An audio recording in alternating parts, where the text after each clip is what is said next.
Assalamualaikum warahmatullahi wabarakatuh. Alhamdulillah wa syukurillah wa la hawla wa la quwwata illa billah. Allahumma salli ala sayyidina Muhammad wa ali sayyidina Muhammad sirri hayatil wujud wassababil azami likulli mawjud. Saudaraku sebangsa setanah air yang saya hormati, salam sejahtera untuk kita semua. Nampaknya gonjang-ganjing pembahasan nasab Ba'alawi tentang terkoneksinya mereka ke Rasulullah Sallallahu Alaihi Wasallam ataukah tidak, semakin rame di dunia jagat maya maupun di dunia nyata, di warung-warung kopi, di majelis-majelis taklim, di forum-forum pinggir jalan dibahas oleh sebagian masyarakat kita. Saudaraku sebangsa setanah air yang saya hormati, kalau memang benar, kalau memang betul Ba'alawi benar-benar tersambung kepada Rasulullah Sallallahu Alaihi Wasallam, mengapa mereka khawatir untuk diteliti nasabnya? Berarti ada sesuatu yang disembunyikan oleh klan Ba'alawi dan menguatkan kekhawatiran sebagian orang yang mengatakan bahwa nasab Ba'alawi tidak benar-benar tersambung kepada Rasulullah Sallallahu Alaihi Wasallam. Saudaraku sebangsa setanah air yang saya hormati, ini ada sebuah kajian menarik di channelnya Kiai Haji Dawa Mu'alim. Walaupun seseorang itu tersambung kepada nasab siapapun, tapi orang itu memiliki akhlak yang karimah, ilmu yang mumpuni, ketakwaan kepada Allah yang luar biasa hebat, maka mereka tidak akan pernah dilupakan oleh sejarah. Karena ada Durrah binti Abu Lahab, ada Ikrimah bin Abu Jahal yang mewarnai peradaban Islam sebagai anak mantan dedengkotnya orang kafir, tetapi mereka menjadi pahlawan Islam. Bagaimana channel dari Kiai Haji Dawa Mu'alim? Mari kita saksikan bersama. Hanya para penipu dan pendusta saja yang ketakutan nasabnya diteliti. Mengapa? Karena orang-orang yang baik, orang-orang yang jujur, yang alim, yang allamah, yang faqih, yang soleh, yang taat kepada Allah dan Rasulnya, yang jujur apa adanya, mereka tidak akan terpengaruh, nasabnya akan diteliti oleh siapapun. Contohnya nih adalah Ikrimah. Ikrimah adalah seorang sahabat yang bapaknya Ikrimah adalah Abu Jahal. Siapa yang tidak kenal Abu Jahal? Tetapi Ikrimah tetap memiliki derajat yang mulia, yang agung, yang terhormat. Ada lagi seorang muslimah, sahabiyah yang bernama Durrah. Durrah adalah seorang muslimah yang taat, yang derajatnya tinggi, yang mulia. Walaupun toh bapaknya Durrah adalah Abu Lahab. Siapa yang tidak kenal Abu Lahab? Namanya Abu Lahab diabadikan di dalam Al-Quran. Sehingga Durrah apabila melewati kaum muslimin, orang-orang awam, maka banyak sekali orang-orang awam kaum muslimin saat itu menghina Durrah dengan membaca surat Al-Lahab. Tabbat yada Abi Lahab. Ini Ikrimah, ini Durrah tetap mulia, walaupun toh bapaknya Ikrimah adalah Abu Jahal, walaupun toh bapaknya Durrah adalah Abu Lahab. Sehingga apabila orang-orang itu jujur apa adanya, orang-orang yang faqih, orang-orang yang arif billah, mereka tidak akan terpengaruh walaupun toh nasabnya diteliti oleh siapapun. Sehingga ada indikasi kalau ketakutan nasabnya diteliti, ini indikasi adalah pembohong dan pendusta. Nasab orang Islam selama tidak mengaku sebagai dzurriyyah Nabi Muhammad sallallahu alaihi wasallam, maka itu terserah saja. Terserah mau mengaku sebagai dzurriyyah siapapun, terserah. selama dia tidak mengaku sebagai dzurriyyah Nabi Muhammad SAW. Namun, jika sudah mengaku sebagai dzurriyyah Nabi Muhammad SAW, maka setiap umat Islam dibolehkan, bahkan fardu kifayah, hukumnya fardu kifayah, untuk menelitinya. Mengapa? Karena Nabi Muhammad SAW itu adalah milik setiap umat Islam, bukan hanya milik anak cucunya saja. Ingat, Nabi Muhammad SAW adalah milik setiap umat Islam, sehingga siapapun yang mengaku sebagai dzurriyyahnya Nabi Muhammad SAW, maka setiap umat Islam dibolehkan, bahkan hukumnya fardu kifayah, untuk menelitinya. Karena kalau seandainya nasabnya itu benar muttasil, bersambung sampai kepada Rasulullah SAW, maka umat Islam itu wajib memuliakannya lebih daripada yang lain, wajib mengagungkannya lebih daripada umat Islam yang lain, karena dia adalah dzurriyyahnya Ahlul Bait. Tetapi kalau seandainya ternyata pengakuannya itu bohong, dusta, ternyata dia adalah orang-orang lain yang bukan dzurriyyah Nabi, maka juga menyelamatkan dia dan menyelamatkan banyak kaum muslimin. Mengapa menyelamatkan dia? Karena siapapun yang mengaku-ngaku, yang berdusta, menggunakan nama besar Nabi Muhammad SAW, falyatabawwa maq'adahu minan nar, maka hendaklah dia menyiapkan tempat duduknya dari api neraka.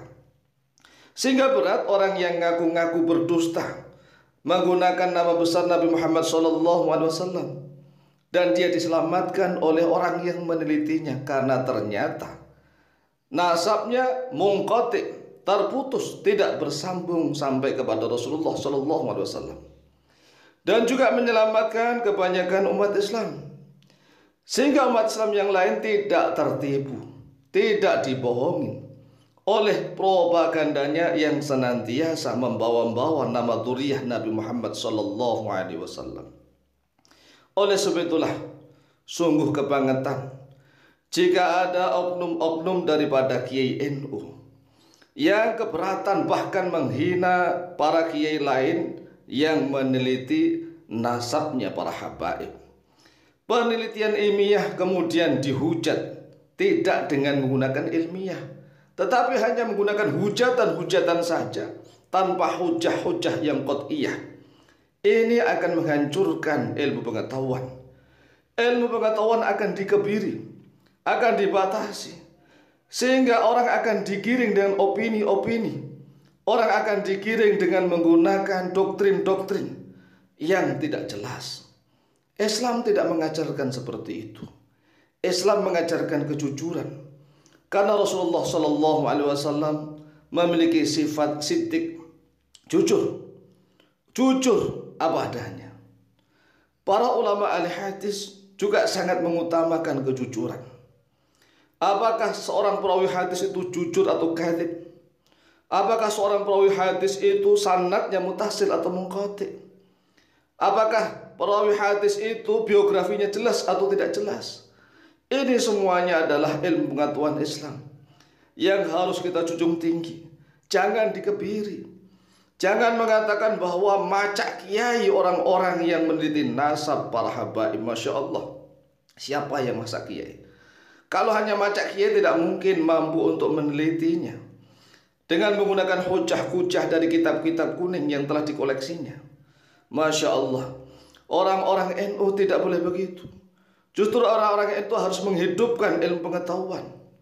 Karena manusia ini diangkat derajatnya oleh Allah. Bahkan para nabi dan rasul saja diangkat derajatnya oleh Allah dengan apa?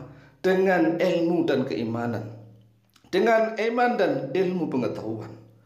Coba bayangkan, adakah seorang nabi dan rasul itu bodoh? Nggak ada. Nggak ada sama sekali. Siddiq, amanah, tabligh, dan harus fatonah. Jadi setiap manusia diangkat derajatnya oleh Allah setinggi-tingginya itu melalui keimanan dan ilmu pengetahuan. Jadi jangan dikebiri ilmu pengetahuan. Ruwiya 'anil Imam Malik bin Anas rahimahullahu taala annahu qala. Telah diriwayatkan dari Imam Malik bin Anas rahimahullahu taala bahwa sesungguhnya beliau telah berkata, "Maning tasaba ila baitin Nabi sallallahu alaihi wasallam." Man, siapa saja intasaba yang menasabkan nasabnya ila baitin Nabi sallallahu alaihi wasallam kepada ahlu bait, kepada baitun Nabi Muhammad sallallahu alaihi wasallam, yakni bil batil, yaitu dengan kebatilan, dengan kebohongan, kedustaan, yudrabu darban waji'an, maka yaitu dipukul dengan suatu pukulan waji'an yang menyakitkan. Wa yusyahharu, dan harus ditenarkan, diviralkan di mana-mana bahwa si fulan adalah pembohong dan pendusta.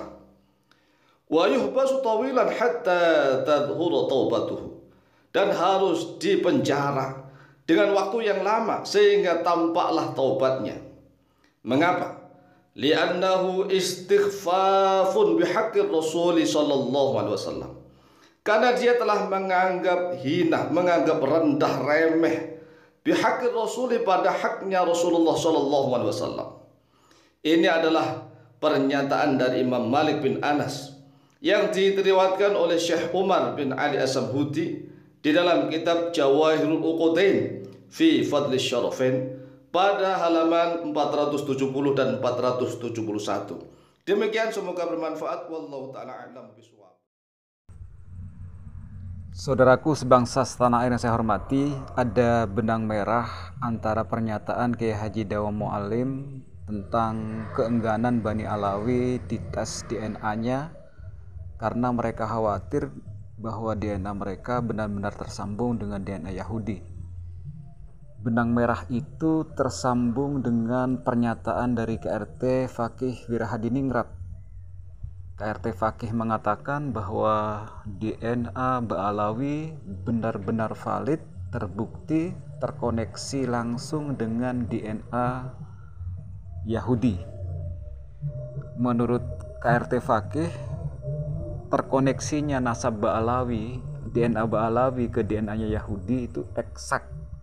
Jadi benar-benar valid, seperti benarnya 1 tambah 1 sama dengan 2. Begitu KRT Fakih Wirahadiningrat menyatakan di dalam sebuah wawancaranya di channel Gus Fuad. Bagaimana pernyataan dari KRT Fakih Wirahadiningrat? Inilah video selengkapnya. Assalamualaikum warahmatullahi wabarakatuh. Salam sejahtera untuk semuanya. Rahayu. Yang pertama mau kami sampaikan bahwa saya bukan pakar, tapi pemerhati budaya, sejarah, genetika, pokoknya yang berbau-bau kebudayaan lah, kan begitu. Lah, alhamdulillah saya bisa sowan ke Kang Mas saya, Kiai Gus Fuad Leret Miko, orang yang luar biasa, seorang yang selalu objektif dan berani, lugas dalam menyikapi segala hal. Dan di sini saya dibarengi oleh Dr. Kamal Al-Haq, Trah Sunan Muria, dari jalur ayahnya, dari jalur ibunya, keturunan Kiai Ahmad Dahlan, pendiri Muhammadiyah. Jadi Mbak Ahmad Dahlan, jadi semacam itu. Di sini menunjukkan bahwa kami putra-putri Nusantara sebenarnya harus segera bertindak, harus segera melakukan penyikapan, karena kalau ini dibiarkan maka makin lama akan banyak orang yang tersesat dalam hal apa? Karena begini, pendahulu kita ketika kemudian kedatangan imigran dari Yaman ini, itu sebenarnya kan atas inisiasi Belanda, karena Belanda kerepotan menghadapi gelombang perlawanan dari Sultan Ageng Tirtayasa Banten, dari Pangeran Diponegoro, dari Kiai Imam Bonjol dari Aceh menggempur Belanda, dan Belanda sangat-sangat kerepotan. Bahkan di dalam salah satu terutama Perang Jawa ini mengakibatkan kerajaan Belanda Raya itu harus terpecah menjadi Luxembourg sama Belgia karena Belanda banyak berhutang dan membiayai perang yang demikian dahsyat itu. VOC sebagai perusahaan dagang kaki tangan dari kerajaan Belanda melakukan segala upaya daya agar tidak kerepotan, maka digunakanlah isu imigran Yaman ini untuk menjadi warga kelas 2 agar kooptasinya tidak langsung Belanda tetapi melalui kaki tangannya. Kita banyak mengulas dan open posting, dan sejarah sudah sebenarnya sangat terbuka bahwa bagaimana hubungan antara Van den Berg yang hadir namanya di kitab Sajaratul Mubarokahnya versi Robitoh Alawiyah ya kan, yang jadi pegangannya para Ba'alawi Yaman, terus kemudian Dr. Snuk Hurgronya yang hafal Quran, si Habib Putih, Haji Abdul Ghaffar dengan kaki-kaki tangannya, termasuk diantaranya muftinya Belanda, Mufti Batavia yang mendapat bintang penghargaan tertinggi dari Belanda, yaitu Habib Usman bin Yahya. Nah, kajian ini sebenarnya tidak akan muncul. Pribumi Nusantara ini sangat welcome. Kita tahu ya, agama apapun yang masuk ke Indonesia, ras etnis apapun yang masuk ke Indonesia welcome, selama tidak berusaha untuk melakukan penindasan, kooptasi, eksploitasi ataupun penipuan. Nah, engkau keturunannya siapa itu sebenarnya kan tidak menjadi persoalan, dan kita tidak akan ngurus mau keturunannya Fir'aun, mau keturunannya Nabi, mau keturunannya Maharaja India, siapapun, Mongol, siapa, terserah. Tetapi ketika kemudian ini pribumi bangkit ketika nasab leluhurnya itu dihina. Nah, kita bicara konteks Wali Songo.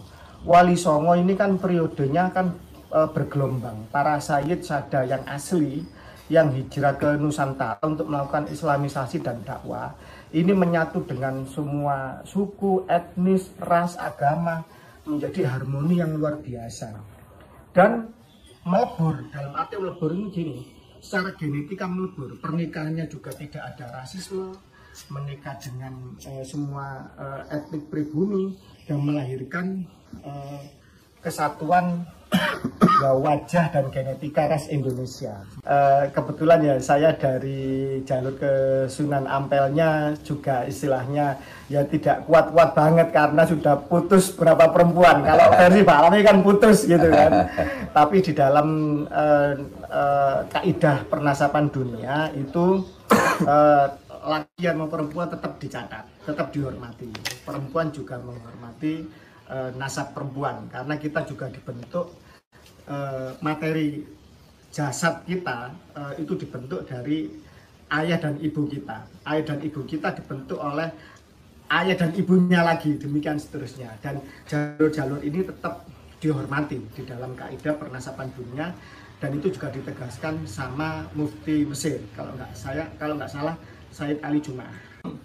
Ketika saya pertama kali diajak sama Katib Am DPP Naat Suriah Naat Syarif Abdul Hamid Al-Qadiri Al-Hasan, saya harus nyebut nama karena ini harus ilmiah dan harus akuntabel. Saya pamitan kepada orang tua angkat saya yang juga guru spiritual saya, karena sebelum ibu saya meninggal saya dititipkan kepada beliau, dan beliau saking akrabnya dengan saya itu dalam banyak kehidupannya itu bersama saya di banyak tempat, banyak merekam peristiwa. Cuma karena beliau sekarang agak sakit-sakitan, sudah agak sepuh, habis kena penyakit jantung, sehingga saya agak membatasi untuk sowan ke beliau karena menjaga kesehatannya. Ketika saya pamitan kepada Habib, namanya ya Habib Hussein bin Muhammad bin Alwi, bin Hasan, bin Toha, bin Muhsin, bin Alwi, bin Segaf Asegaf. Nah, kalau mau dilanjutkan saya bisa ini apalah Ubaidillah. Tapi cukup itulah kan. Artinya saking akrabnya dan sehormatnya saya sama guru saya itu ya. Habib Husain ya. Habib Husain Asegaf. Pasuruan. Tapi keluarga besarnya itu dari Ampel. Jalan Mas Mansur. Saya kenal baik sama semua keluarganya dan sangat akrab dan orang baik semua, orang ilmiah. Ada adiknya itu direktur rumah sakit, dokter spesialis, pengusaha besar ya, pokoknya orang yang ilmiah. Bahkan ada yang sangat kritis sendiri kepada Pak Alawi ya. Saya nggak nyebut nama ya, adiknya siapa ya. Jadi pesannya apa pesannya beliau? Ketika saya pamitan, beliau itu mengatakan begini, beliau sangat mendukung dan mendorong. Jadi gini, bagi saya ini suatu nasihat atau pandangan yang mukasyafah, yang ke depan. Jadi gini, yang pertama nanti ente bakal tahu siapa nasabnya Bani Wali Songo dan keturunannya itu siapa saja. Nah, yang kedua ente bakal tahu siapa golongan kita orang Ba'alawi.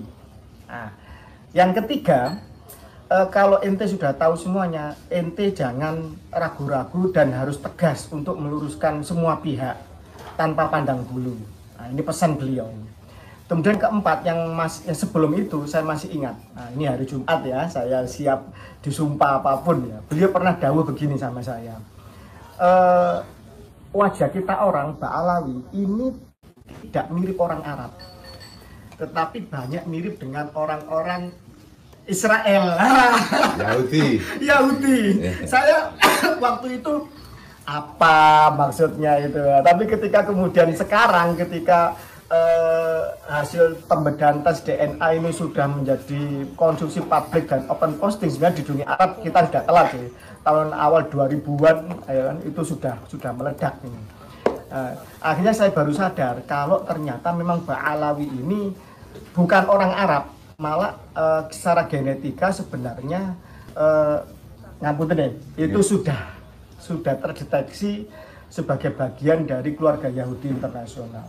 Bahkan situs-situs di genetika maupun situsnya Yahudi sendiri sudah mengakui mereka bagian dari keluarganya. Artinya yang mengisbat Ba'alawi sebagai bagian dari Yahudi itu adalah orang Yahudi sendiri.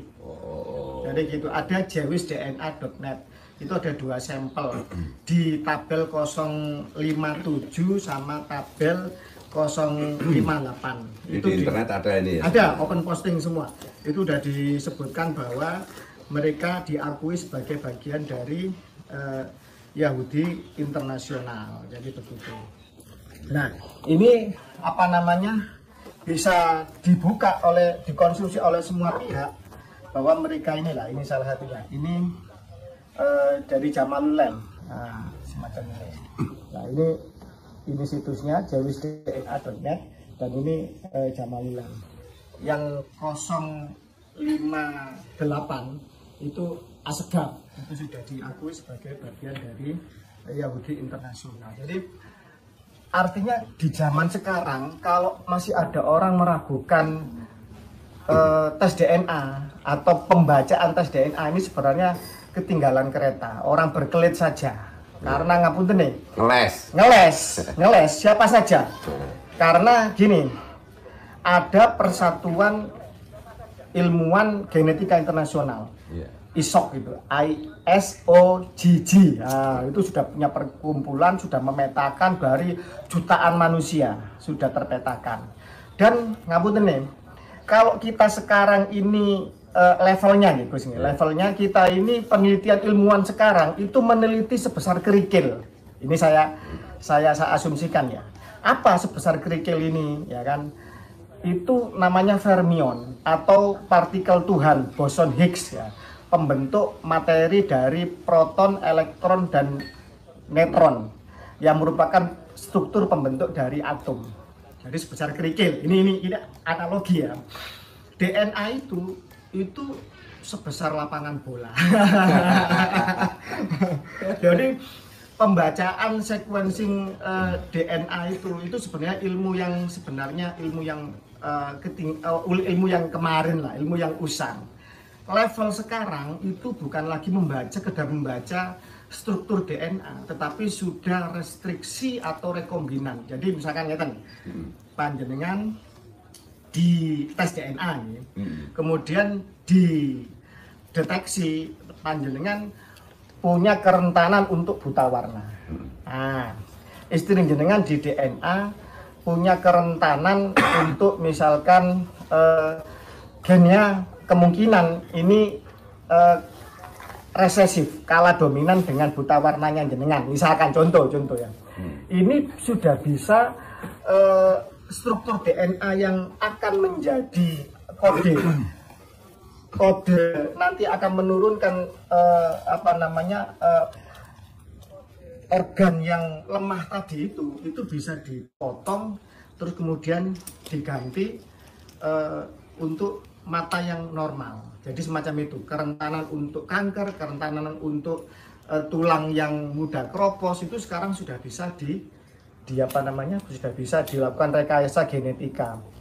Bahkan sport science itu sudah bisa untuk bayi atau anak-anak kecil itu bagaimana asupannya, bagaimana struktur DNA yang akan diwujudkan itu sudah bisa dilakukan rekayasa semacam itu. Jadi sudah semaju itu sekarang itu. Nah, kalau kita masih mempermasalahkan pembacaan yang sebesar lapangan bola, ya kan, berarti itu ketinggalan zaman lah, ini usang. Jadi berkelit apapun sekarang ini susah. Makanya saya membuat semacam slogan yang harus kita masyarakatkan, bahwa maling nasab itu lebih mudah dibuktikan dibanding maling jemuran.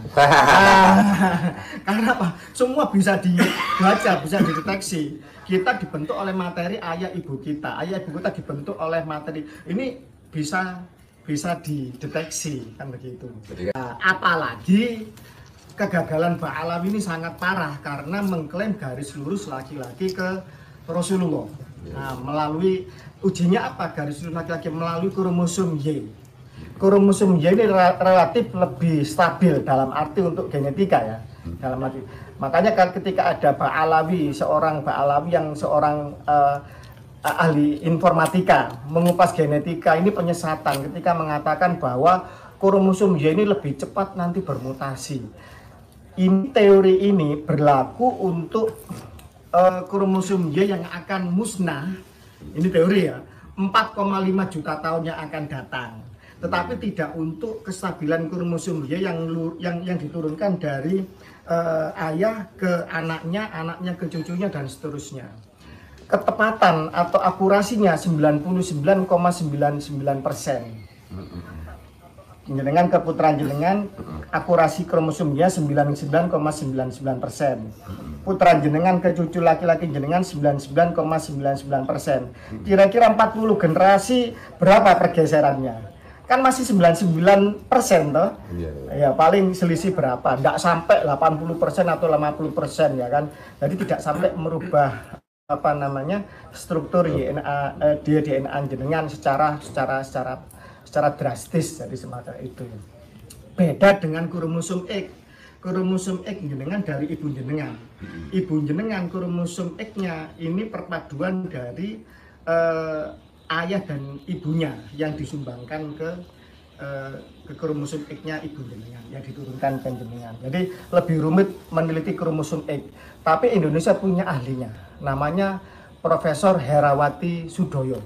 Ini seorang pakar luar biasa yang bisa meneliti serpian-serpian korban bom teroris untuk mengetahui siapa. Dan beliau juga sudah membuat penelitian. Ini hasilnya. Nah, ini beliau waktu di lembaga Eijkman LIPI, ya, lembaga ilmu pengetahuan Indonesia. Salah satunya produknya ini, bahwa salah satu pesohor kita yang bernama Najwa Shihab itu gen Arabnya Pak Alawi, bapaknya bin Shihab, ibunya Asegaf, itu cuma 3, sekian persen ras Arabnya, nah, begitu. Lah, tapi karena ini perempuan maka dari autosomal. Kalau dari Y DNA-nya ada, ya kan? Bin Shihab juga melakukan tes DNA di Family DNA. Ada. Nah, ini saya bawa ini, bawa banyak data ini. Kalau mau nanti sama editor mau itu bisa nanti. Bin Syahab juga melakukan tes DNA dan tes DNA-nya secara secara tegas bisa dikatakan gagal sebagai garis lurus laki-laki ke Imam Ali, baik Hasan maupun Husain. Jadi demikian. Nah, kita ini bisa saja untuk istilahnya berklaim. Nah, tapi kan Rasulullah ini secara genetika kan belum diambil sampelnya secara jasad. Pertanyaannya gini, kalau ini wacana ini untuk mengkaburkan atau berkelit, maka ini sangat naif kan gitu. Untuk mengetahui bahwa bumi itu bulat, tidak perlu kita harus berjalan kaki atau memutari bumi. Tidak perlu kita jadi astronot untuk keluar angkasa, oh bumi itu ternyata bulat. Bisa diukur dengan ilmu alat bantu, ilmu matematika, pergeseran derajat dari cahaya dari bayangan matahari dan lain itu bisa diukur nanti. Itu untuk mengetahui bahwa bumi itu bulat sebagaimana yang dilakukan oleh ilmuwan kita Al-Idrisi gitu. Nah, untuk mengetahui bahwa cicit buyutnya Gus Fuad ini apakah benar keturunan Gus Fuad, nggak perlu membongkar makamnya Gus Fuad atau mbahnya Gus Fuad. Nanti misalkan punya 100 cicit, dites DNA saja kan gitu. Dari sini nanti akan ketemu kode-kode yang sama, kemiripan, sangat mirip. Kalau ada satu cicit yang ternyata datang dan ini melenceng, patut dicurigai. Apakah ini bukan dari hubungan di luar nikah kan? Anaknya tetangga atau apa? Wallahu a'lam. Jadi semacam itu. Lah, Pak Alawi ini bukan saja gagal sebagai garis lurus laki-laki ke Imam Ali, tetapi bahkan haplogrupnya ini G. Kalau kita secara ilmu genetika dari ahlul bait Nabi, tolong dicarikan yang Al Husain yang warna apa? Ini dari Al Husaini, dari Al Hasani ada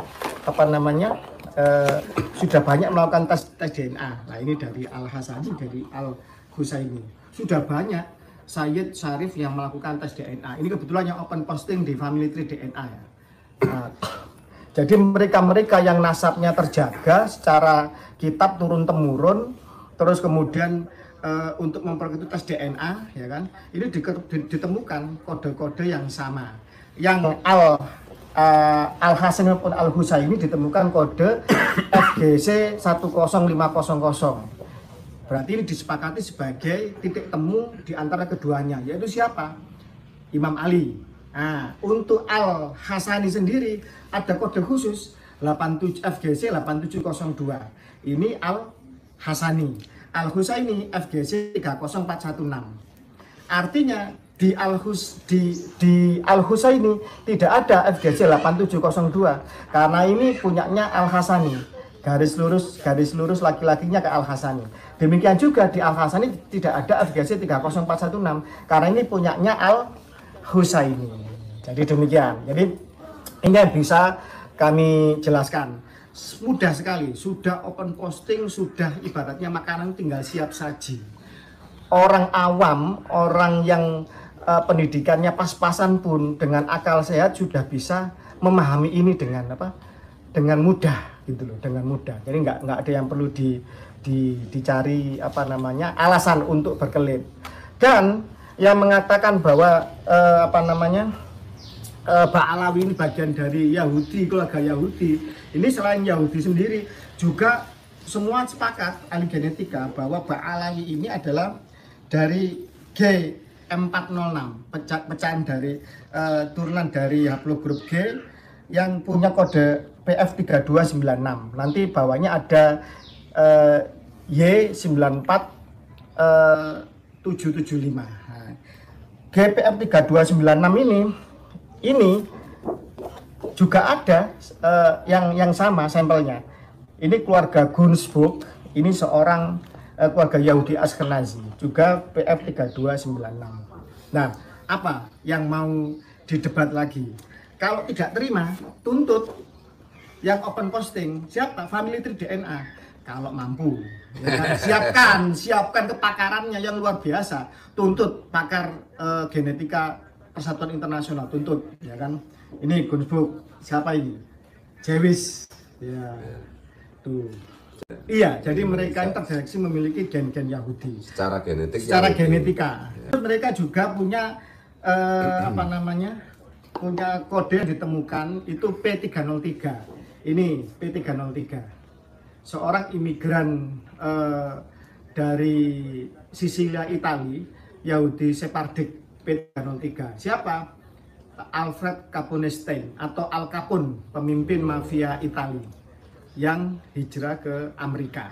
Jadi kalau nggak terima, gugat situsnya karena sudah open posting. Gampang.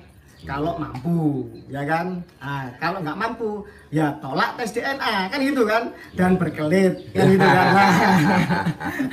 Apa itu? Untuk menghindari orang berkelit ini kan kita juga harus menyiapkan jawaban yang jitu. Kalau mereka tidak mau tes genetika di lab-labnya Yahudi, ya kan? Maka di Narkoba Yordan ada kok. Siapa yang melakukan Raja Yordan, keluarga Yordannya, yang secara turun-temurun diakui oleh semua sadah seluruh dunia, narkoba seluruh dunia sebagai keturunan Ahlul Bait Nabi. Dan mereka juga punya kerajaan yang kuat, kaya, mata uangnya juga stabil, dan juga istilahnya punya lab genetika. Nakibnya juga kerabat kerajaan, adiknya raja, kan begitu. Nah, tes DNA aja di sana kalau berani, kan gitu. Jadi gini, kegagalan Pak Alawi itu 3, ya kan? Ini juga pernah disindir oleh YouTuber bule. Nanti bisa disepil lah YouTuber bule yang menyindir ini. Jadi yang pertama, Pak Alawi gagal secara catatan internal keluarganya. Ini ternyata terputus 550 tahun. Bahkan seorang peneliti Yaman mengatakan 700 tahun. Kalau Kiai Imad mengatakan 550 tahun, peneliti Yaman malah 700 tahun.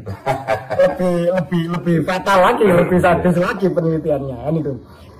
Yang kedua, itu mereka sampai detik ini, nah, makanya kemarin saya berharap ada jago dari Pak Alawi yang masalah genetika itu langsung mengatakan DNA itu batil. Ini saya terbukti sudah dapat isbat internasional. Ternyata tidak ada. Dan penonton kecewa akhirnya. Maksudnya ya seperti mirip-mirip Syarif Zulfikar lah. Ini isbat saya dari Yordan, dari Damaskus. Itu ditunjukkan bahwa keluarga besar Nabi seluruh dunia itu mengakui. Kalau nggak ada, ya kan ngaku-ngaku sendiri, distapel-stapel sendiri, ngapunten. Saudara kita dari Flores, Papua, saudara kita dari suku Tengger, dari suku, bisa kan buat narkoba sendiri. Ayo kita narkoba nanti, kita keturunan Nabi, kita buat manuskrip sendiri, kita stempel-stempel sendiri, kan gitu. Nah ini kan kelakuan model apa ini, ya kan? Yahudi. Yahudi. Kan Yahudi. Dan penyusupan ini banyak dilakukan oleh Yahudi sejak zaman dahulu untuk ngaku keturunan Nabi. Terkini penelitian dan apa namanya dari dinasti apa Fatimiyah itu ya. Fatimiyah itu Yahudi juga. Yahudi. Bahkan Larry Gornick kalau nggak salah matematikawan dan sejarawan itu sudah kalau nggak salah dalam salah satu seri peradaban dunianya mengakui kalau beberapa beberapa kerajaan atau daulah yang mengaku keturunan Nabi itu ternyata dari Yahudi. Dan Larry Gornick ini seorang Yahudi. Gornick ini dia akui sendiri sebagai akar katanya Koinuko, salah satu suku Yahudi yang terusir dari Madinah pasca perang Khandaq. Jewish juga. Jadi Jewish itu ada 2, Gus. Ada Jewish yang domba-domba yang tidak tersesat, yang artinya mereka ini pecahan ya, baik dari garis paternality maupun maternity dari ibu atau ayah atau suku ras ke-13 Ashkenazi yang dari Bani Khazar itu, ini tetap beragama Yahudi. Nah, ada yang Yahudi kripto, ada Yahudi yang dianggap domba-domba yang tersesat, yang mereka ini tidak mau mengaku dirinya Yahudi dan mereka ini beragama di luar Yahudi. Banyak ini, salah satunya P303 yang tadi dimiliki kodenya oleh Pak Alawi dan siapa dan Al Capone tadi, itu banyak Yahudi kripto, Yahudi yang beragama di luar Yahudi di Pulau Ibiza. Ibiza itu pulau di selatan Spanyol yang kalau orang Eropa mau pesta nudis telanjang itu ya di Ibiza ini ya kan, karena sangat vulgar, sangat bebas ya. Jadi di situ, nah itu banyak gen Yahudi kripto P303 dan ini sudah open posting. Yang di Indonesia. Di Indonesia itu P303 ada di Pulau Ibiza, terus siapa si Al Capone tadi, terus P326 itu juga bagian dari pecahan dari gennya Yahudi. Ada tadi saya sebutkan tadi marga Gunzburg ya, marga Goldstein kalau nggak salah. Terus kemudian Guggenheim, orang-orang pinter, Merkel, mantan apa namanya kanselir Jerman, nah, itu juga Yahudi yang kalau nggak salah grup G juga, kan itu sama dengan Pak Alawi PF3296. Nah, saya kurang lebih seperti itulah, jadi semacam itu. Jadi sekarang ini apa yang mau dilakukan dasar untuk mereka tetap mengaku sebagai cucu Nabi? Lah, data internal putus. Pengakuan narkoba internasional nggak ada. Bito Alawiyah ini hanya ada di Jakarta, di Yaman nggak ada. Itu ada nakib Yaman, Sayyid Abdul Basit Tobatobi Al-Hasani di kota Son'a. Ya, ada nggak mereka pengakuan dari narkoba internasional? Karena narkoba internasional ini saling berhubungan, Gus, dengan semua negara, dan mereka saling share data. Kalau mau mengisbat itu mereka juga ada sidang isbatnya, pentahkikannya itu di conference ya, antar negara itu. Jadi agar tidak terjadi penyusupan nasab seperti itu.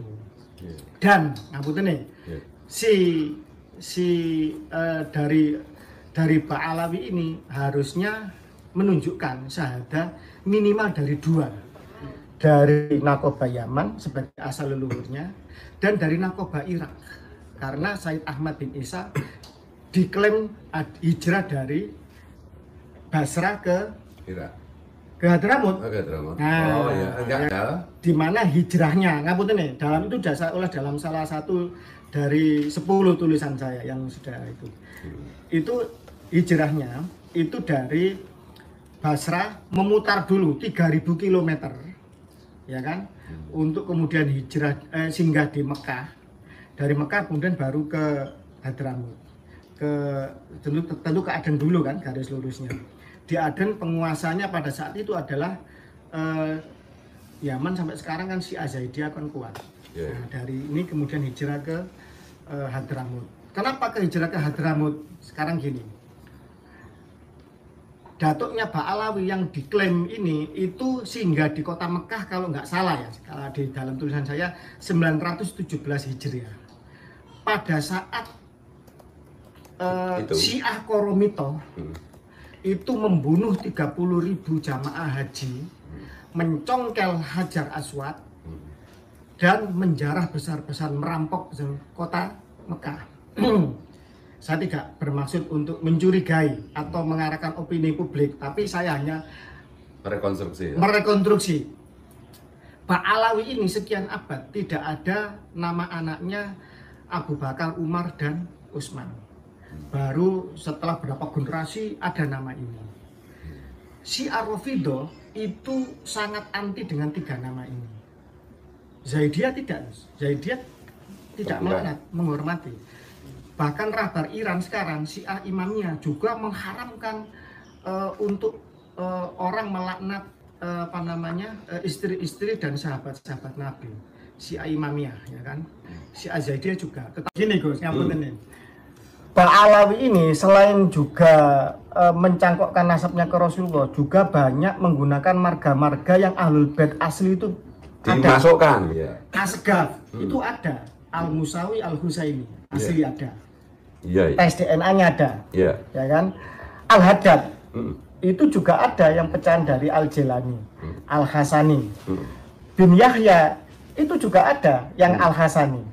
Jadi banyak marga-marga yang memang betul-betul dari Dzurriyyah Rasul, Basaiban contohnya, ya kan, As-Saibani, Bet Saibani itu juga ada. Jadi marga-marga yang dimiliki oleh ahli bait Nabi ini juga mereka pakai. Jadi untuk saya nggak ngerti apakah karena karomanya sama atau bagaimana, saya kurang paham.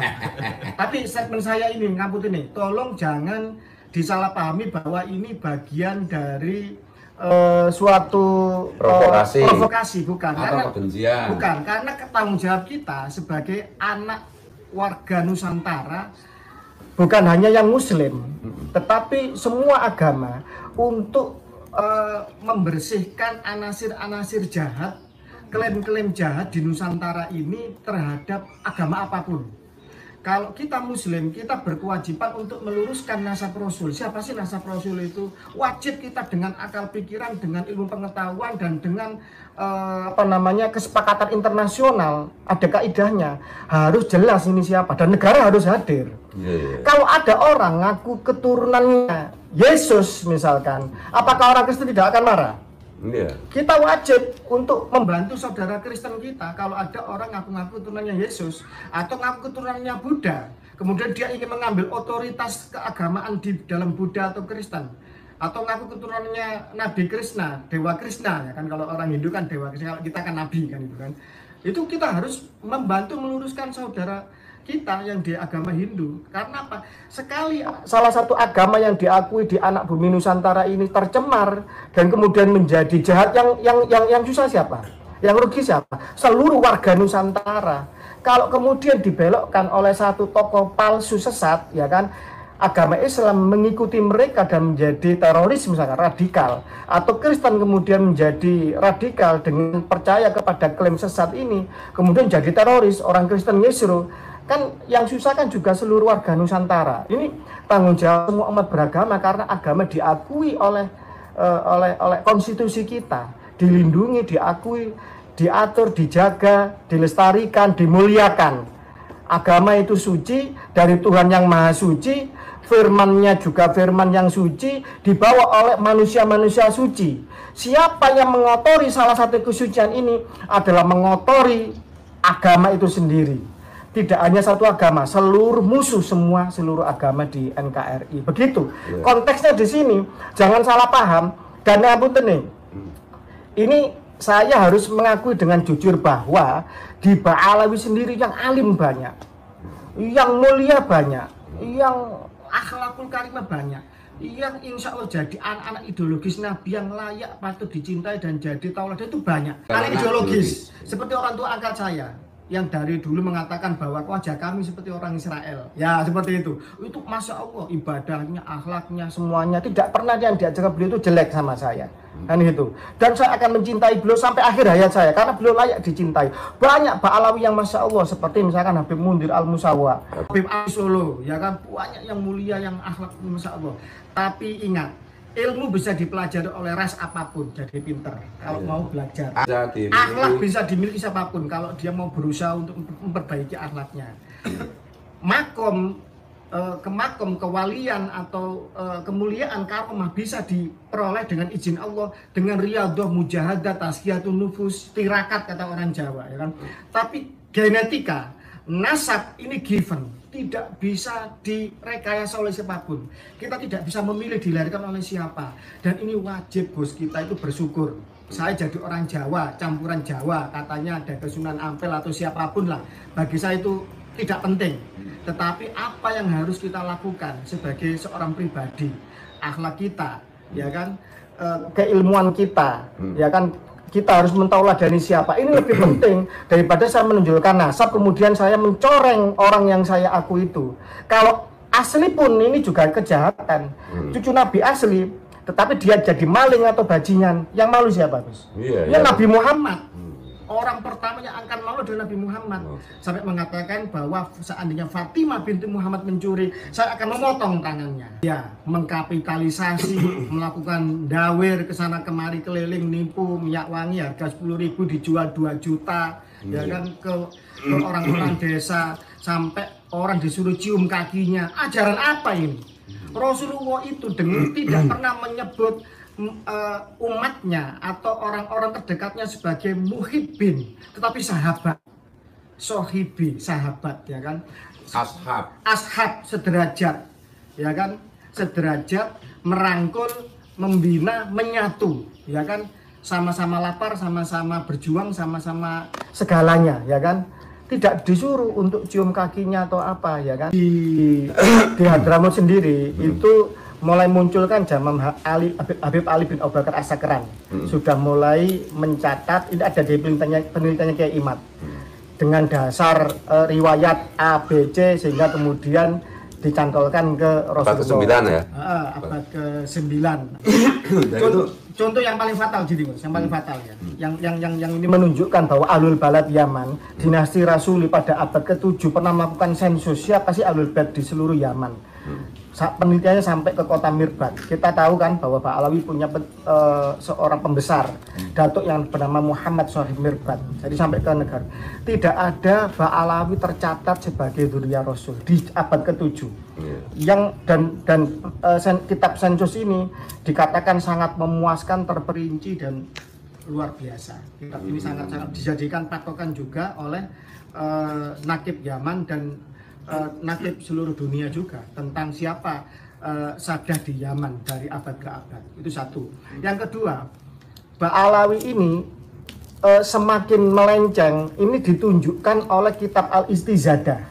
Yang nulis adalah Habib Ali bin Muhsin bin Abdurrahman bin Ubaidillah As-Segaf, cucunya Habib Abdurrahman bin Ubaidillah, seorang mufti Hadramut, orang baik, masya Allah. Habib Abdurrahman bin Ubaidillah ini pernah diminta untuk menginisiasi perdamaian antara Ba'alawi dengan Al-Irsyadi. Dulu kan Jamiatul Khair pecah kan ya. Ada Robito Alawiyah dan kemudian ada Al-Irsyad kan gitu ya. Orang-orang Arab, imigran Arab yang bukan Ba'alawi, non Ba'alawi ya. Kemudian akhirnya kan pecah sampai Nun Sewu, beberapa daerah itu terjadi pertumpahan darah begitu, Gus. Faktor utamanya adalah kesombongan ras tadi. Saya nasab Rasul, putri saya tidak boleh kamu kawin. Bahkan banyak, ada saudara saya sendiri, Kiai Tambih di Blitar, punya anak 4, istrinya Al-Muhdor. Itu dipaksa cerai dengan fatwanya Mufti Belanda Utsman bin Yahya ini. Dan banyak, di golongan-golongan Al-Irsyad itu banyak menikahi Ba'alawi, pria Al-Irsyad menikahi perempuan Ba'alawi dipaksa cerai. Semacam itu. Lah, Mufti ketika dimintai fatwa di dalam kitab Al-Istizadah itu Mufti Hadramut Habib Abdurrahman bin Ubaidillah itu mengizinkan, terus tidak masalah perempuan Ba'alawi dinikah oleh di luar Ba'alawi. Jadi aturan ini dibuat masif oleh Mufti Batavia atas petunjuk, atas koordinasi dengan Belanda, karena takut kalau ini menyatu dengan pribumi nanti akan menjadi perlawanan kepada Belanda. Mereka kan dipasang di kelas tertentu untuk menjadi gap, sehingga pribumi yang mau melawan dikooptasi dengan klaim cucu Nabi ini. Dan ini fatwanya ada, Utsman bin Yahya ini, Mufti Batavia ini, untuk mengharamkan memberontak pada pemerintah kafir Harbi Belanda. Kita mengenal di Islam kan ada kafir 2 kan, Zimmi dan Harbi. Kalau Zimmi darahnya haram untuk dialirkan, wajib kita rangkul, wajib kita hormati, kita muliakan. Tapi kalau Harbi yang melakukan penindasan, eksploitasi atau memerangi kita, wajib kita lawan. Jadi gitu. Siapa pentolan-pentolan komunis di paham kiri di Yaman? Oh, di Yaman dulu. Ketua Partai Komunis Yaman itu As-Segaf, Abdurrahman As-Segaf Ba'alawi. Al-Habib. Sekjennya Haidar Abu Bakar Al-Attas Ba'alawi. Yeah. Yang sering kesini siapa itu? Yang hijrah ke Uni Emirat itu Habib Ali Al-Jubri, putranya Wapres Yaman Selatan ketika masih komunis. Terus siapa Barakbah? Kalau nggak salah ya, ketua PEK komunis di Kalimantan. Sebenarnya masalah ideologi dan masalah masalah kenegaraan ini, tolonglah kita harus dewasa lah. Orang mau menganut komunisme, kapitalisme dan lain-lain, memang sejarah itu milik pemenang. Jangan kemudian ketika Gus Dur melakukan rekonsiliasi, sudahlah anak-anak PKI kita rangkul untuk kita luruskan kembali kepada NKRI, kembali kepada agama ya, karena dituduh ateis dan lain-lain. Sebenarnya Mas Gus Dur itu mengingatkan semua pihak bahwa sudahlah, yang lewat sudah lewat. Apa sih yang mau diperebutkan, ya kan? Bangsa ini jangan tercerai-berai lagi, ya kan? Semacam itu. Kalau nuduh komunis, Yaman Selatan itu komunis kok. Pentolan-pentolan komunis itu orang-orang Ba'alawi kok, ya kan? Ya, coba ini dibantah. Kalau ingin tahu, coba lihat wajahnya ayahnya Aidit, ya. Itu kayak Cina, apa kayak orang Melayu, apa kayak orang Arab? Ya, kembali ke tadi Al-Irsyad sama Ba'alawi. Jadi sebenarnya sekarang ini dengan DNA dan genetika sebenarnya banyak Al-Irsyad ini yang sebenarnya saya itu kasihan dan miris, Gus. Mereka pertama kali sesama imigran menghadapi politik rasisme pernikahan kafa'ah itu, ya banyak yang sampai akhirnya harus cerai, sampai kemudian terjadi konflik berdarah dan lain-lain, ya kan, sampai Mufti Hadramut harus datang untuk mendamaikan. Sebenarnya kalau secara genetika orang-orang Arab non Ba'alawi ini banyak yang min Quraisy. Min Quraisy dalam arti kan bukan Bani Hasyim, ya kan? Ya, ada kodenya L859+. Jadi dia bagian dari Quraisy. Kalau sistem politik rasisnya Ba'alawi digunakan, harusnya Ba'alawi cium tangan ke Al-Irsyad. Ya. Kalau pakai politik rasis, ya kan? Karena Ba'alawi ini bukan orang Arab, bukan Quraisy, dan orang Quraisy kan dimuliakan dalam Islam. Harusnya Ba'alawi cium tangan ke Baswedan, ke Al-Katiri, ke Bahanan, ke Bajamal, dan lain-lain. Karena ini Quraisy, Gus. Mulia. Daripada Ba'alawi. Daripada Ba'alawi, karena bin Quraisy. Bahkan sebagian juga diakui oleh sebagai bagian dari Bani Abbas. Ada kan Nakoba Al-Hashimiyun Turki yang juga mencatat dari Bani Hashim dan Bani Abbas bagian dari Hashimiyun. Jadi sebenarnya sesimpel itu kalau kita menggunakan tes DNA. Makanya kita ini orang NU jangan terlalu musuhi, jangan termakan lah dengan doktrin bahwa Al-Irsyad ini sesat, Wahabi. Kita rangkul lah, Al-Irsyad jangan jauh-jauh dari NU, karena ini sebenarnya secara kekeluargaan, kalau Bani Wali Songo ini dari Ahlul Bait Nabi, Bani Hasyim, dengan Bani Quraisy kan dekat. Ya, satu suku lah. Satu suku. Ini Gus Kamal dari ibunya dari Bani Ahmad Dahlan, coba di search, ya kan? Kalau saya pesek ini lebih ganteng. Dokter ini. Dokter Kamal Al-Haq, ya kan? Muda, ganteng, pinter, cucu Sunan Muria, cucu Mbak Ahmad Dahlan. Ya. Muhammadiyah, ayolah kita hilangkan sekat-sekat dengan Nahdlatul Ulama, karena Mbak Ahmad Dahlan dengan Mbah Hasyim Asy'ari ini satu trah.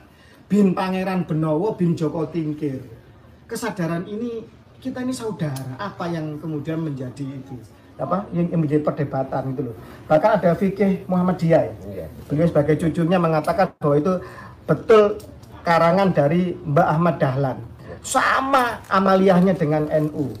Tapi ini pasti ini sih saudaranya dari Kaji Bagri. Artinya kan masih saudara, keluarga besar. Ini sebenarnya kan sama amaliyahnya, cuma satu punya semangat modernisasi Islam dengan yayasan pendidikan yang luar biasa. NU masih salaf. Banyak itu sudah saya tulis di tulisan ketiga saya tentang strategi hegemoni Ba'alawi Yaman kepada umat Islam Nusantara. Ada itu dalam satu tulisan saya. Itu sudah saya ungkap lengkap. Salah satunya kemudian dari penghinaan itu salah satu pondok pesantren tertua kita, Pondok Sidogiri. Saya sudah minta izin ke pemangkunya, ke kiainya, Kiai Mas Nur Hasan itu putranya mau menikahi putri Ba'alawi. Kemudian ada salah satu tokoh Ba'alawi Indonesia, ya kan, itu sampai menteror bapaknya dan putrinya sampai menggagalkan, dan menggagalkannya itu harus disorting seperti itu. Karena dianggap tidak sepupu, nasabnya Sidogiri ini terputus, bla bla bla. Ketika Sidogiri melakukan isbat internasional, ternyata terkonfirmasi Mbak Said Sulaiman ini bin Said Zain Abdul Qadir Al-Qadiri Al-Hasani Al-Jilani Al-Hasani. Keluar isbatnya dari banyak negara. Nah kalau ini gimana? mereka yang menuduh palsu, ternyata dirinya tidak bisa membuktikan. Ternyata dirinya yang palsu. Ya, yang dituduh bisa membuktikan. Sekarang kan ganti kan, logikanya kan ganti. Dulu kami tuduh engkau kami palsu. Kami sudah membuktikan kami asli. Wajar toh? Karena penghinaanmu luar biasa. Kalau kamu nggak menghina kami nggak akan mengusik kamu. Sekarang saya tanya, mana isbatmu? Ya kan? Mana bukti keaslianmu? Keaslianmu. Masa Nabi itu orang Jakarta, keturunannya Nabi itu orang Arab, ya kan? Keturunannya juga tersebar di Jazirah Arab, Timur Tengah. Migrasinya juga tercatat dengan data yang konkret, ya kan? Terekam berabad-abad, ya kan? Terus kamu ngaku cucu Nabi, kamu hanya cukup isbat di Jalan Simatupang, Jakarta. Dan bayar 200 juta. Nah, itu udah bocor percakapan itu. Walaupun akhirnya terjadi, ya begitulah. Nah, itu logika mana? Nabi orang Timur Tengah, keturunannya di Timur Tengah, isbatnya di Jakarta.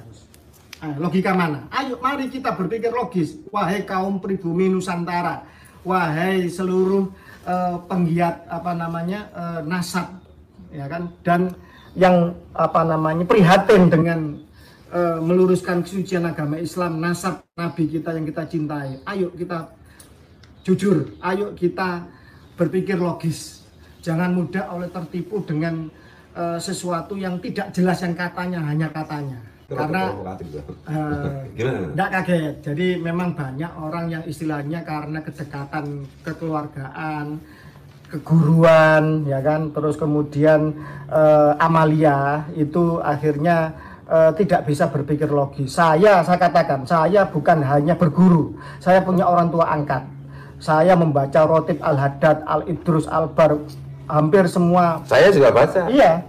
Tetapi kita harus jujur dan kita harus harus dengan logika akal sehat bahwa masalah nasab, ilmu, karomah dan lain itu masalah yang berbeda. Jangan kita campur aduk kan gitu. Macam kalau keilmuan ini dijadikan syarat cucu Nabi, imam-imam kutubus sittah bukan ahlul bait Nabi. Iya, dan kita pakai tetap. Iya, 4 imam mazhab Sunni bukan dzurriyyah Nabi.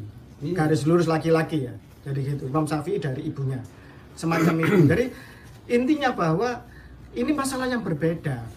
Kalau kewalian itu dikatakan sebagai syarat untuk jadi cucu Nabi, banyak wali-wali besar yang sebenarnya yang tidak harus menjadi cucu Nabi. Siapa saja bisa mencapai ini. Allah Maha Adil kan, Gus? Iya. Dzurriyyah Nabi yang asli dibenci, dipalsu-palsukan untuk membela yang palsu, belum terkonfirmasi. Alias palsu. Wah, belum terkonfirmasi, belum diakui oleh keluarga besarnya seluruh dunia. Saya ngaku keluarga jenengan, ya kita dari Bani Syihabuddin Dongkelan.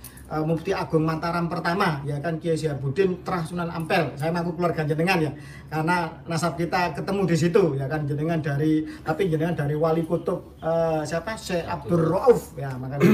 Nah, kemudian jenengan nggak ngakui saya, lah masa saya masih ngeyel, kan gitu. Kita tes DNA saya melenceng dengan nggak sama dengan Gus Fuad, ya kan, ya malu dong.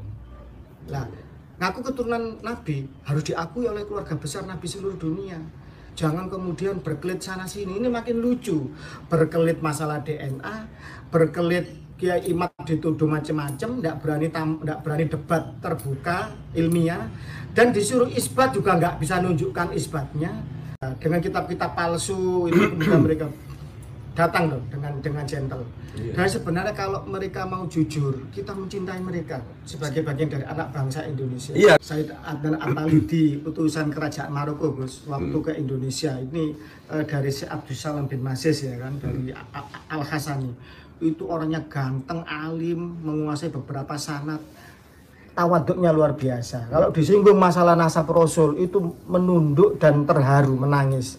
Dan merasa malu. Merasa malu, gak pantas. Dari segi wajah mungkin kurang ganteng, padahal sudah ganteng beliau, ya kan. Kalau saya jauh lah kan itu kan. Apalagi dari keilmuan, ya kan. Itu malu dan terharu dan menangis. Nggak ada, aku cucu Nabi. Kamu kalau nggak mencintai saya, nggak dapat syafaat Nabi. Kamu harus cium kaki saya kalau kamu ingin sempurna kecintaanmu, kan gitu. Terus ndawir ke sana kemari. ini kan merusak nama Ini nabi. kelakuan Yahudi. Kelakuan Yahudi. Bukan Sayyid Adnan Atalidi Al-Hasani, Iya. Syarif Zulfikar. Iya, iya. Itu isbat dari banyak nakoba, termasuk Yordan, termasuk mana-mana ya kan.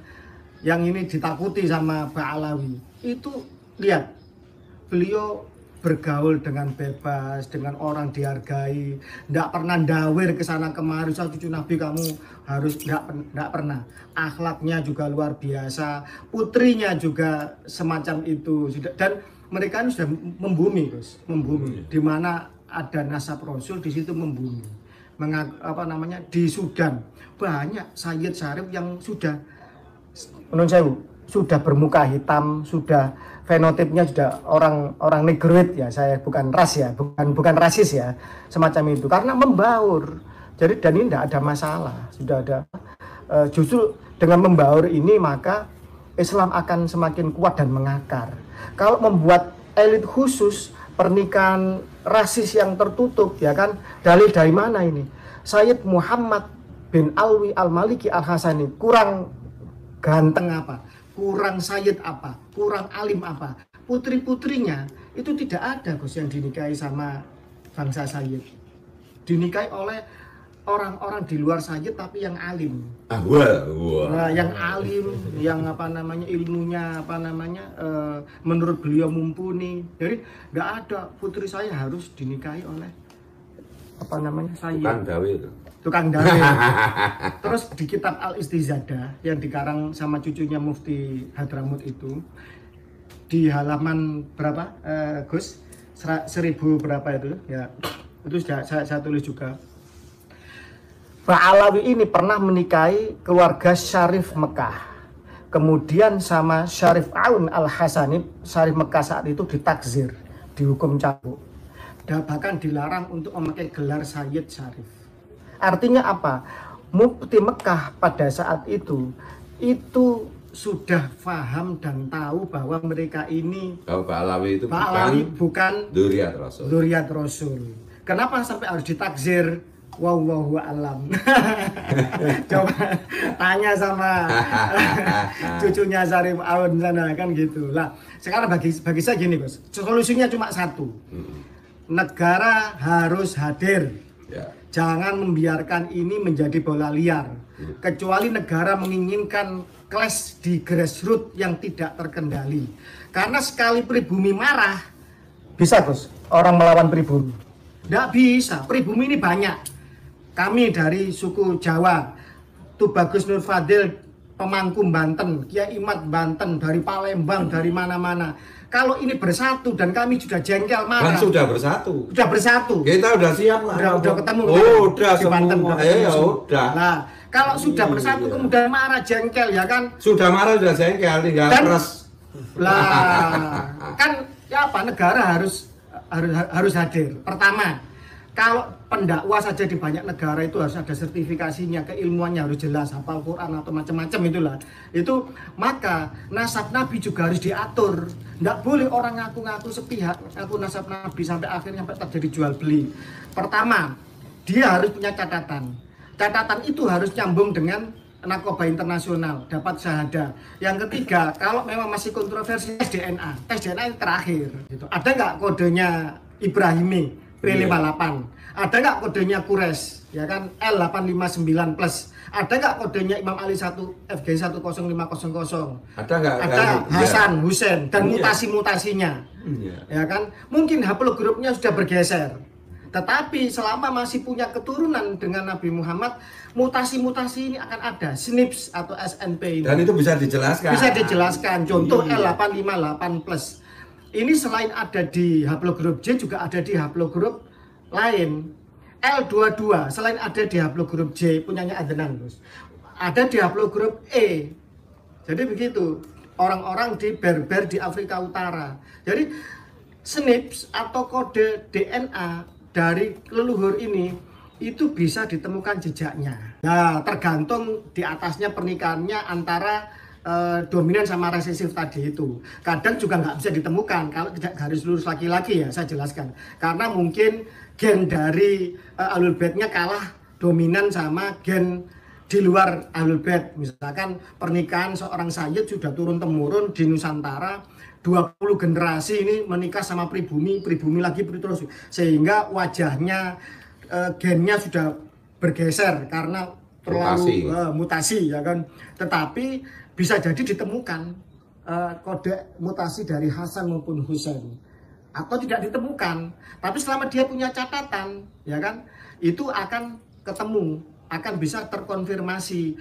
Dan kalau garis lurus laki-laki ini ada, saya apa namanya, saya buktikan ya, bahwa kalau seorang itu ngaku sebagai keturunan Nabi dari garis lurus laki-laki, ini ada seorang sayyid dari Pakistan. Dia seperti Najwa Shihab, apa namanya, DNA-nya belum keselit. Ini yang di sini. Oh, ini coba ini. Nah, dia ini gen Arabnya cuma 3%, Gus. Oh, belum. Tapi saya spill kok waktu saya podcast di Jakarta. Itu gen Arabnya cuma 3%, ya kan? Cuma karena dia garis lurus laki-laki ke Rasulullah, tetap ditemukan kodenya Imam Ali. Padahal gen Arabnya cuma 3%, karena pada datuknya hijrah ke Pakistan, menikahi dengan pribumi berapa generasi, sehingga ras Arabnya semakin sedikit.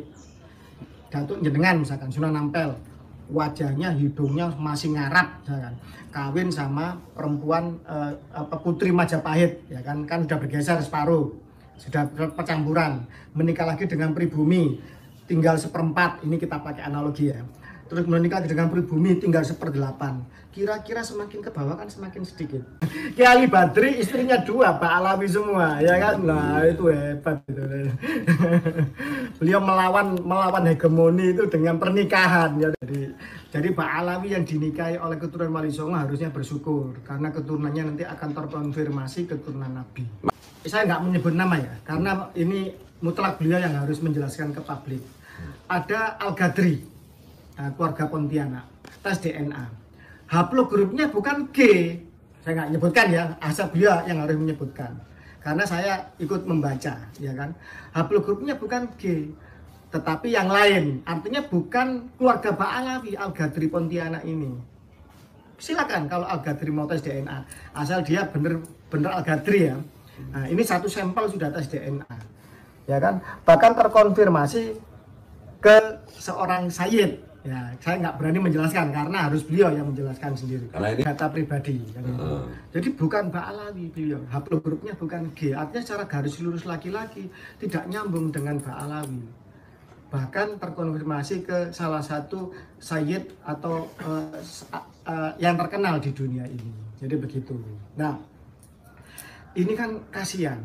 Beliau bersaksi kepada saya bahwa di Kesultanan Kadriyah Pontianak itu tidak mengenal rotib, tidak mengenal Nun Sewu, Al-Faqih Al-Muqaddam. Yang mereka tahu ya Syekh Abdul Qadir Al-Jilani, torikohnya ya Qadiriyah, ya kan, membaca manakib, maulidnya ya Dibak dan lain-lain itu. Tiba-tiba kenapa kok menjadi Ba'alawi? Wallahu a'lam. Banyak kan orang-orang Yahudi menjadi pahlawan perang ketika di Uhud. Iya. Banyak. Enggak apa-apa. Yang jadi waliullah, yang jadi orang alim banyak kan gitu. Dan ras Yahudi ini pinter-pinter, hebat-hebat. Kita harus ngakui. Mana sekarang yang tidak dikuasai oleh Yahudi? Moneter dunia, dunia informatika, Google, Facebook, apa? Orang Yahudi semua. Seorang Einstein tidak pernah berusaha ngaku cucu Nabi.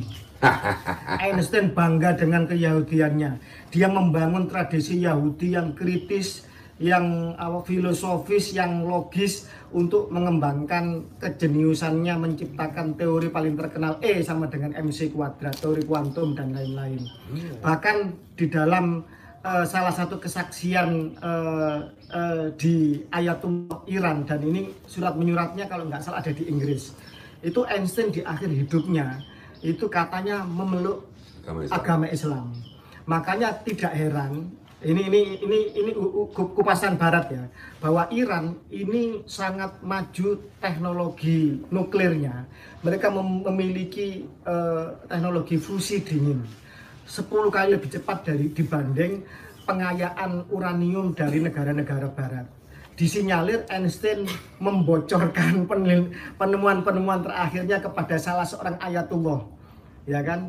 Ini surat menyuratnya ada, dan dengan objektivitas, dengan kejujuran, orang akhirnya menemukan kebenaran. Saya nggak mengatakan agama lain tidak bagaimana, nggak, artinya seorang Einstein pun itu tidak berusaha untuk jadi cucu Nabi. Semoga nakib dunia bisa ditanyakan ke Indonesia, dan nakib-nakib dunia, nakib Irak, Yaman, Mesir, karena Said Isa Ar-Rumi ini konon makamnya di Mesir. Nah, juga mencatat keturunan Said Isa Ar-Rumi, apalagi Irak, ya kan? Said Ahmad bin Isa orang Irak yang diklaim hijrah ke Hadramut. Dalam tulisan saya sudah saya kupas itu, Said Ahmad bin Isa ini sebenarnya hijrah kemana, pernah hijrah kemana, makamnya di mana, itu silakan dibaca di tulisan-tulisan saya. Dan ini berdasarkan kesaksian dari Nakoba Al-Adarisa Indonesia yang bertanya langsung ke nakib Irak. Makamnya di Najaf, kota suci Najaf, dekat makamnya Imam Ali. Di situ ada sebuah pemakaman Wadi As-Salam, 1.500 hektar, ada sekitar 6 juta makam, banyak alul bait di sana. Dan ini per keluarga ini terkonfirmasi, tercatat, ada datanya begitu. Dan beliau pernah hijrah itu ke bukan Hadramut. Dia balik lagi meninggal di sana dan punya 3 putra, Muhammad, Ali, dan Husain. Punya keturunan, mereka bersaksi tidak ada, kami punya saudara namanya Ubaidillah. Membuat nakoba juga, nakoba lokal, ada nakoba perbani, ada nakoba internasional, Gus. Nakoba perbani juga, ya kan. Dan mereka ini bisa dihadirkan untuk ke Indonesia. Mengakui nggak mereka bahwa datuk mereka punya anak namanya Ubaidillah? Lah, kalau sudah begini, siapa yang malu nanti? Iya. Lah, semacam itu. Kata pribumi bangkit, merdeka.